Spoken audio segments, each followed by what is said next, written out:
लगभग 1.5 साल के बाद दरोगा बहाली की परीक्षा होनी है और कल उसकी परीक्षा है और 5.5 लाख अभ्यर्थी फॉर्म फिल किए हैं, जबकि सीट की बात कर ले तो 1275 है। ऐसे में स्टूडेंट्स परेशान हैं क्योंकि कंपटीशन बहुत हाई होना है।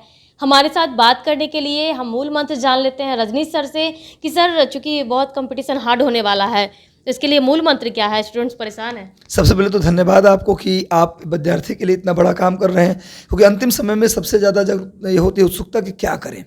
देखिए, अंतिम समय में अब आप नया चीज़ को पढ़ना छोड़ दें। पुरानी चीज़ यदि कोई है तो उसका रिवीजन करें। केवल शाम को 6 बजे तक, रिवीजन का भी टाइम 6 बजे तक है। 6 बजे के बाद अपने आप को रिलैक्स कीजिए।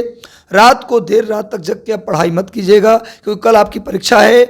नींद पूरी होगी तभी परीक्षा बेहतर होगा। तो आप शाम को 6 बजे 7 बजे तक मैक्सिमम पढ़िएगा। उसके बाद 9-10 बजे तक खाना वाना खा के आराम से सो जाइएगा। नींद पूरी होनी जरूरी है। नींद तभी पूरी होगी जब आपका फ़ोन बंद होगा। मैं बार बार बोलता हूँ कि आपका फ़ोन सबसे बड़ा दुश्मन है। फ़ोन को कंप्लीटली ऑफ करके सोइएगा। No vibrate, no silent. क्योंकि किसी का भी फ़ोन आया तो आपकी नींद एक बार खुली, दोबारा रात में नींद नहीं आएगी और कल का परीक्षा खराब हो जाएगा। इसलिए प्लीज़ 9 बजे हल्का खाना खा के सो जाना है। एग्ज़ाम सेंटर पर पेन, एडमिट कार्ड और आधार कार्ड लेके जरूर जाइएगा, क्योंकि छूट जाता है तो परीक्षा में बड़ी अफरा तफरी हो जाती है। सेंटर पर आप 1 घंटा पहले पहुंचिए और बेसिक इन्फॉर्मेशन, जब एग्ज़ाम हॉल में जाइए तो जो बेसिक इन्फॉर्मेशन जैसे रोल नंबर, क्वेश्चन बुकलेट का सीरीज, भले ही 5 मिनट बाद पेपर को शुरू कीजिए, लेकिन इसको अच्छे से भर लीजिए। कुछ पता न चले 3 विजिलेटर से एक बार पूछ लीजिएगा। और मैं बता रहा हूँ कि पेपर को अच्छे से करिए। निगेटिव मार्किंग बहुत कम है, 1/10 निगेटिव मार्किंग है। मैंने 10 गलती पर एक नंबर कटेगा। तो मुझे लगता है कि निगेटिव मार्किंग से डरना नहीं है। आप अगर थोड़ा पढ़ के गए हैं तो 100 में 100 अटेम्प्ट आप ले सकते हैं। निगेटिव मार्किंग का कोई बड़ा रोल नहीं होगा इस परीक्षा में, है पर कोई रोल नहीं है। तो आप पेपर को अच्छे से दीजिए। सबसे पहले आने वाला जो सवाल आपको है उसको आप देख लीजिए, और उसके बाद जो सवाल आप गेस करके बनाना चाहते हैं देखिएगा।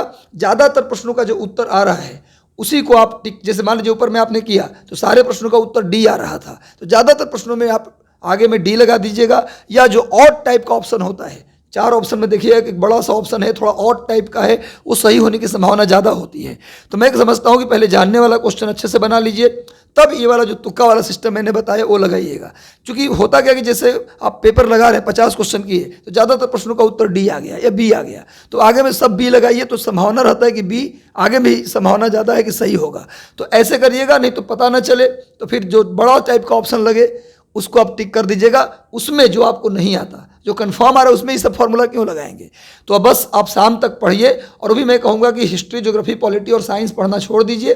केवल करंट रिवाइज भी करना है तो सिर्फ करंट को रिवाइज कर लीजिए, क्योंकि करंट के 20-22 सवाल आने हैं। तो मुझे लगता है पेपर बेहतर होगा। आप हमारे शेर हैं। अब की बार डबल स्टार का नारा ये हमेशा चलता रहा है, और अब की बार आपके कंधे पर डबल स्टार होगा, क्योंकि आप एक बेहतर इसमें एप्लीकेंट हैं, बेहतर पार्टिसिपेंट हैं।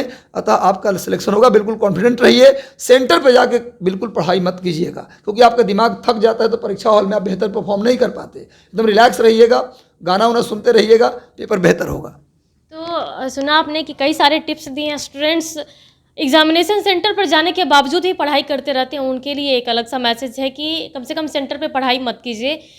कितने आवर पहले पढ़ना छोड़ देना चाहिए सर ने वो भी बताया है। साथ ही साथ सबसे मूल मंत्र जो था कि जो करंट अफेयर है उसको आज देखिए, चूँकि करंट अफेयर से ज़्यादा क्वेश्चन आते हैं तो करंट अफेयर पे ज़्यादा ध्यान दीजिए।